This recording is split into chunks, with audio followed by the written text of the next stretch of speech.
What's going on, guys? Welcome to your 5th Java game applet tutorial, where we're going to learn a little bit more about motion and graphics of our current applet that we have going on here. So the first thing I want you guys to do is just kind of get caught up with me. I'm going to change my dx to be like 2 and my dy to be 0. So our ball is only going to be moving in the horizontal direction, which is going to be going to the right.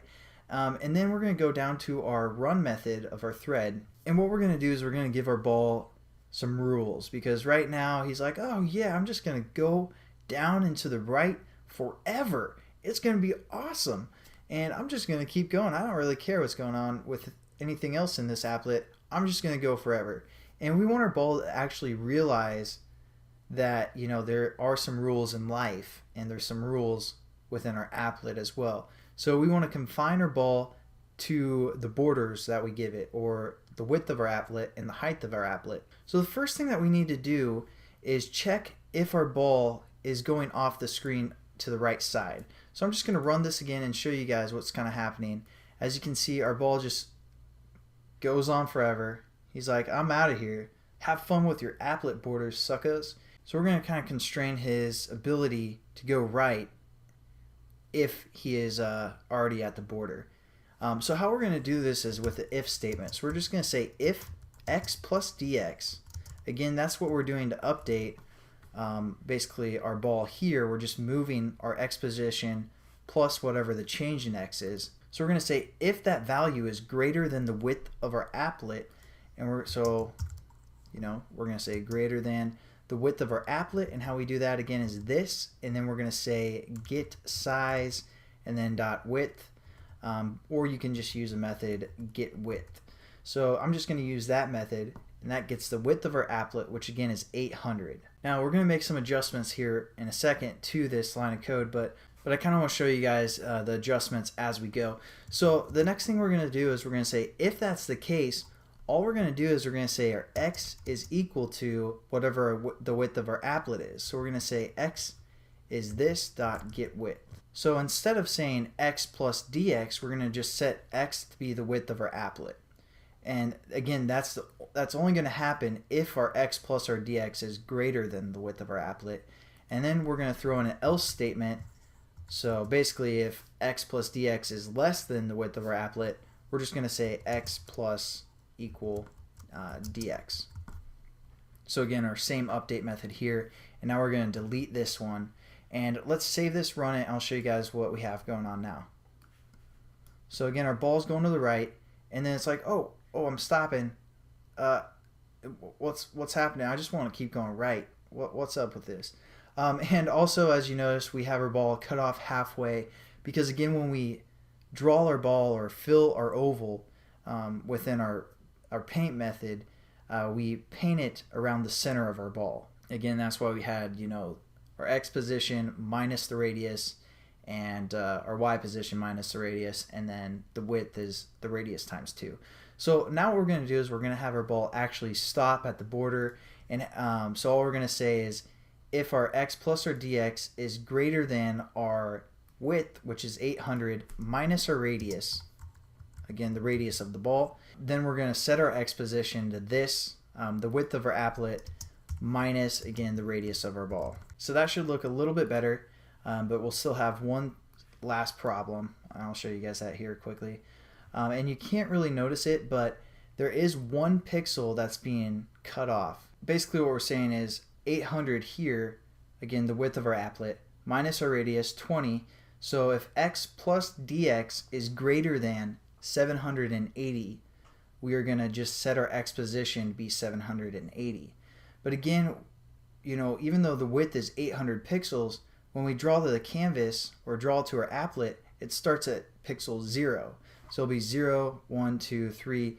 So in all actuality, what we want to do, instead of having this be equal to 780, we want this to be 779, because again, we start at 0, not at 1.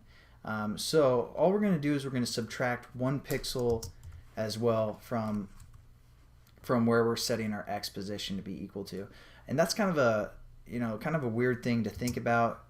I mean, at first when you get into programming, because again, computers count from 0, 1, 2, 3, 4, 5, and that would be 6 numbers actually.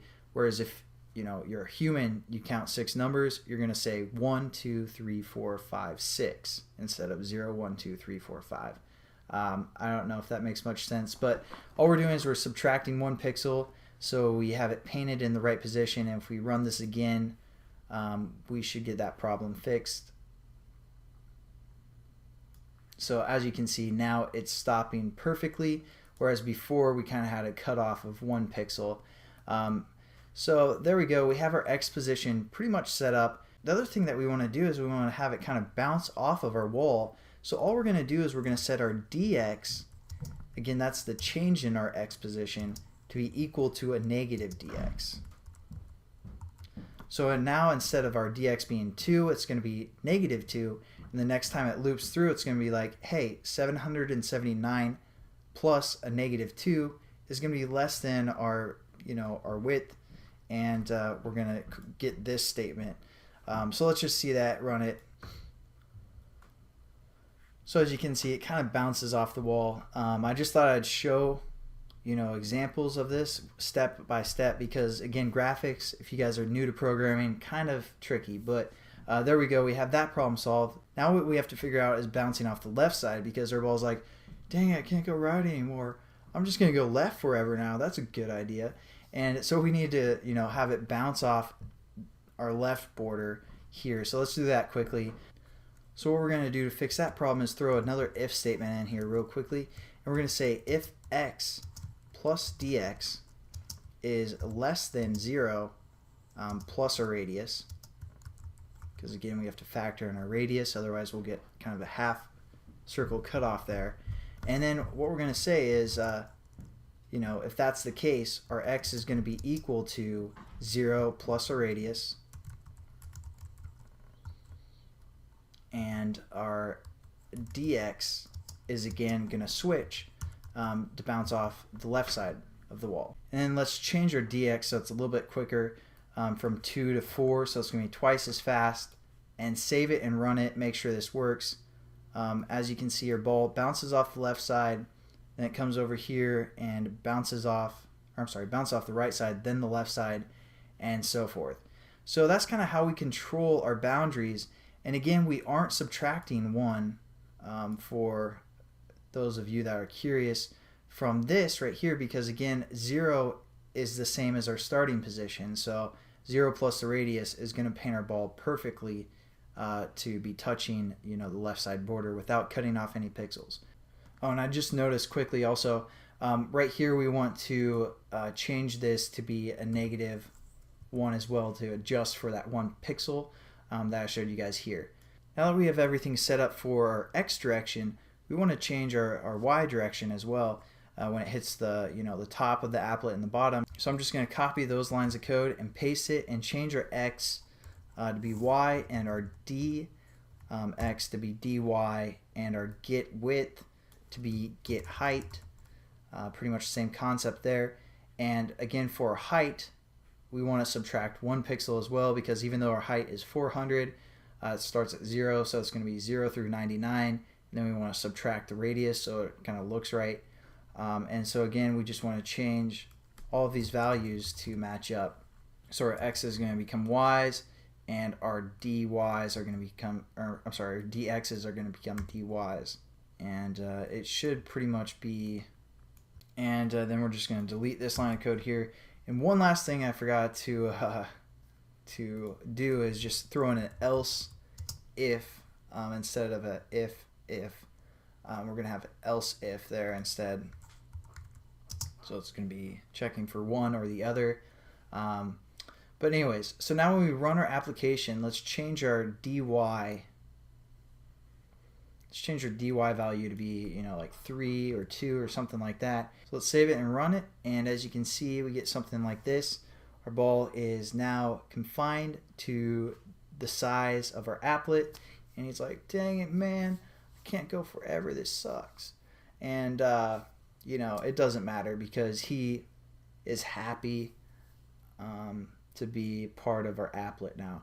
And that's kind of how the graphics work. I know it might be kind of confusing at first, but if you guys are confused, just look over the code, kind of figure out, the process of what we've done, and just look it over. Again, the kind of confusing concepts are those -1s for when we're dealing with our bottom border and our right border. But besides that, it should be something that you guys will pick up quickly if you just look at the code and try and figure out everything that's going on. So thanks again for watching, guys, and I'll catch you in the next tutorial. Have a good one.